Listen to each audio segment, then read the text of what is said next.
So hello, तो आज का वीडियो थोड़ा छोटा होने वाला है क्योंकि आज का हमारा टॉपिक है कम से कम टाइम के अंदर रिवीजन कैसे करें। अब कम से कम टाइम के अंदर रिवीजन करने के लिए दो मेथड्स है। पहला तो आप वो डोरेमोन के वो ब्रेड से क्या आप छाप के सब गप गप खा जाओ तो 15 से 20 मिनट के अंदर आप पूरा चैप्टर रिवाइज कर सकते हो। पर अगर जो प्रैक्टिकली जो हम कर सकते हैं वैसे पॉसिबली मेथड है कि हम वो चैप्टर्स को ओरल रिवाइज करना चालू करें। ओरल रिवाइज करना चालू करेंगे तो हम इजीली 15 से 20 मिनट में पूरा का पूरा चैप्टर ओरली बोल सकते हैं। और 15 से 20 मिनट तक चैप्टर ओरली बोलो मतलब आप 3 से 4 घंटे के अंदर 8 से 10 चैप्टर ओरली रिवाइज कर सकते हो। मतलब 8 से 10 चैप्टर मतलब पूरा का एक सब्जेक्ट आप पूरा कंप्लीट कर सकते हो।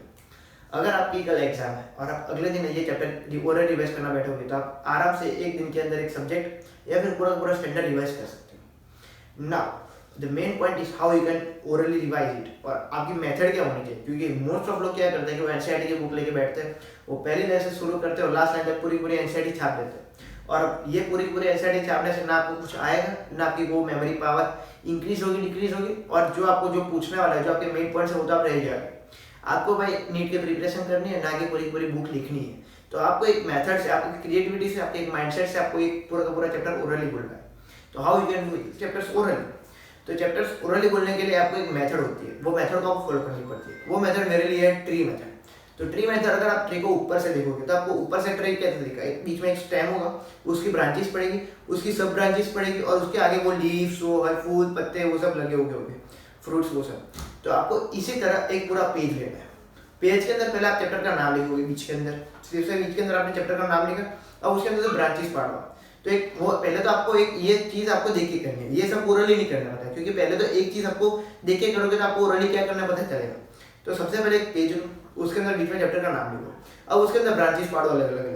अब वो ब्रांचेस के अंदर वो जितने चैप्टर्स के अंदर टॉपिक्स है, मेन टॉपिक्स जो फर्स्ट जब इंप्रेशन वाले टॉपिक, वो सब टॉपिक्स के नेम लिखो बड़े ब्रांचेस के अंदर। एक बार ब्रांचेस के अंदर बड़े टॉपिक्स के नेम लिख दिए, अब वो टॉपिक्स के अंदर भी आप सब ब्रांचेस पढ़ो। अब छोटी ब्रांचेस के अंदर अगर एक टॉपिक के अंदर सब टॉपिक्स है या फिर कोई डिवीजन पढ़ रहा है या फिर कोई पार्ट है तो उसके नाम लिखो।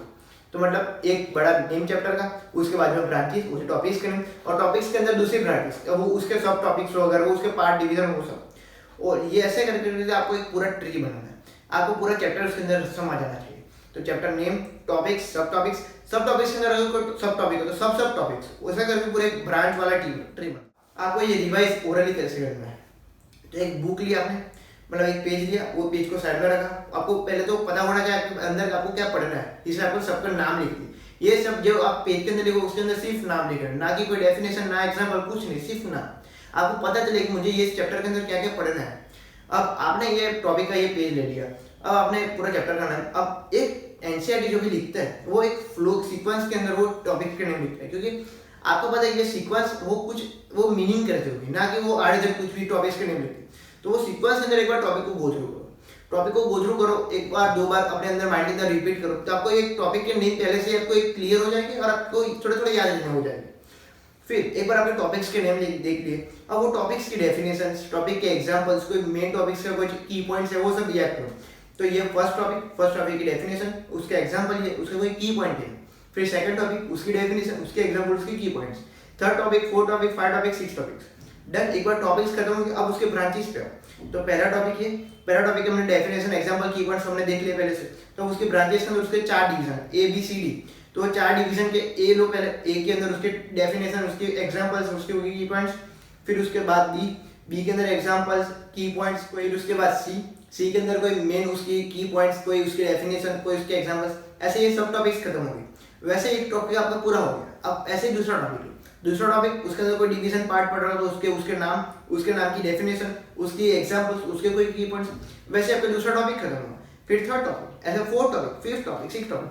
तो ऐसे एक टॉपिक की पूरी कंप्लीट कर दिया तो आपका क्या पूरा चैप्टर ऐसे क्लियर हो जाएगा।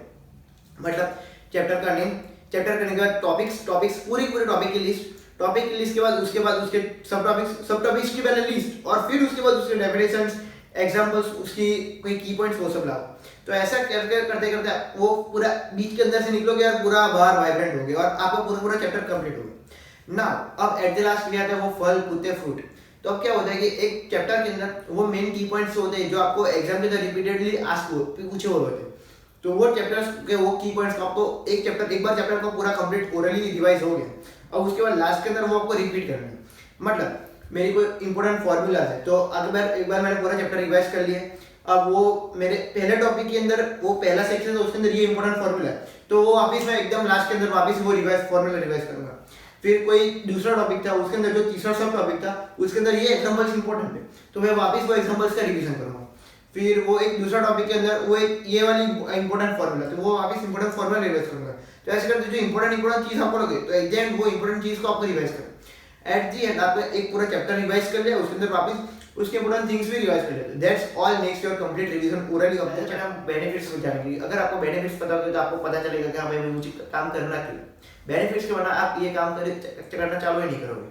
तो सबसे पहला ये बेनिफिट है कि आपका अगर कल एग्जाम है और आपका एक दिन पहले आपको पूरा चैप्टर रिवाइज करना है, चैप्टर मानो चैप्टर्स रिवाइज करना है, पूरा सब्जेक्ट रिवाइज करना है, तो आप इस मेथड से आराम से एक 15 से 20 मिनट के अंदर एक चैप्टर रिवाइज कर सकते हो और एक दिन के अंदर या तो पूरा सब्जेक्ट या फिर पूरा स्टैंडर्ड रिवाइज कर सकते हो। दूसरा बेनिफिट है कि आप कॉन्फिडेंट हो जाओगे, क्योंकि आप एक चैप्टर रिवाइज ओरली करोगे तो आपको पता चलेगा हाँ ये चैप्टर मुझे आ गया। तो अब एग्जाम देने के जाओगे तो आपको पता चलेगा हाँ इतने चैप्टर्स मैंने पूरे मुंह से बोले, बाय हार्ट बोले, तो ये चैप्टर्स मुझे आते हैं, तो वो आपका कॉन्फिडेंस बिल्ड करेगा और आपको एक इंप्रूवमेंट देगा अपने स्कोर्स के अंदर, आपको वो कैलकुलेशंस के अंदर, वो आपकी पूरा सॉल्विंग के अंदर। फिर तीसरा पॉइंट है कि आपकी जो एक्यूरेसी बढ़ेगी, क्योंकि अगर आपने चैप्टर्स ओरली बोले, अगर ये आपको रेगुलर बेसिस पे आप ओरली बोलते रहोगे कि आपको पता चलेगा ये टॉपिक के अंदर ये आता है, ये टॉपिक के अंदर ये आता है, आपको वो कोई कंफ्यूजन नहीं होगा कि अलग अलग, क्योंकि ये एक ही बार आप पढ़ के जाते हैं तो आपको अलग अलग कंफ्यूजन हो जाए कि आप ये चैप्टर का ये सब मिक्स हो गया। पर आप रेगुलर बेसिस पे ओरली बोलोगे तो आपको वो सब कंफ्यूजन दूर रहेंगे और आपकी एक्यूरेसी बढ़ेगी। तो ऐसे करते करते आप ये अगर ये मेथड मैंने अभी बोली वो आप अगर रेगुलर बेसिस पे करोगे तो आप 15 से 20 मिनट के अंदर आराम से एक चैप्टर ओरली बोल सकते हो। और मैं नहीं मारू तो मैं इजीली 1 घंटे के अंदर 4 से 5 चैप्टर रिवाइज कर लेता था ओरली।